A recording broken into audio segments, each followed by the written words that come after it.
qaar ka mid ah xildhibaanada ka soo jeeda beelaha Banaadiriga ayaa sheegay mar ay warbaahinta kula hadlayeen shir jaraa'id oo ay qabteen in gudoomiyaha guddiga doorashooyinka Banaadiriga ay wada boob kursi sidoo kalena waxay ka codsadeen ra'iisul wasaaraha xukuumadda federaalka Soomaaliya Maxamed Xuseen Rooble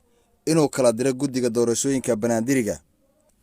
xildhibaanada Banaadiriga ee la hadlay warbaahinta ayaa waxay kala ahaayeen wasiir ku-xigeenka qorsheynta xukuumadda federaalka Soomaaliya Fahma Ahmed Nuur, xildhibaan Bibi Khaliif iyo xildhibaan Khalid Macow. waxa la matalayo waa ummad shacabkeenan matalna xildhibaanaan ahayn waxaan diyaar u nahay inaan tartanno waxaan diyaar u nahay inaan ku tartanno cadaalad waxa la yaab leh gudoomiyaha guddiga waxa musharax u ah ninka ayada qabo markaasay waxay soo saartay odayaashii asaga soo qori lahay markii aan fiirinay warqadana qabiilka ninkeeda ka dhashay iyo ayada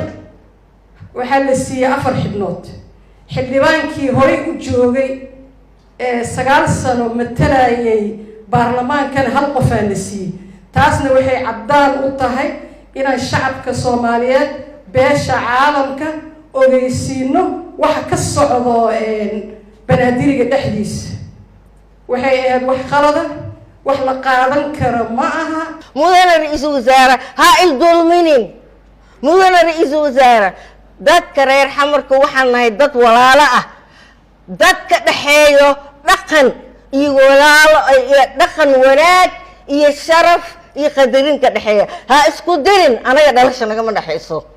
laakiin dad walaalo ka qadarintooda ka waaweyn dhalasho ayaan nahay ha isku keendirin ha isku korkorsaarin labada qabiil ha isku wadid wax dhici kara ma aha waa kugu raacsanahay waa ku sugaynay inaa guddi maalintii kow ayaa tiri guddiyaa soo magacaabay laakiin guddigiina khaldaayay oo intaasoo bilood dulmiga iyo dabadabada ka shaqaynaya ma guddi nooga dhigay wallaahi ma yeelayna bedel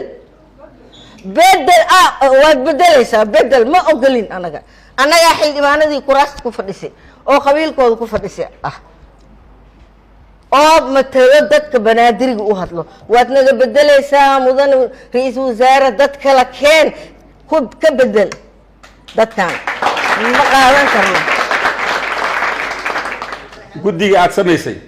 waa jadkii ayaga waay juurigiina ayaga waay taas ma shaqaynayso ninkii aslee xukumayo iyo guddigiisle wax xukumayo yaad noo keentay maanta kuwii qaska sameeyay oo hadda maanta maxaan ku waraada aad rabto inaad wax ka qabato ayaad ugu soo celinaysaa aad leedahay ayagaa sameynaya waa kuwii horseedka ahaa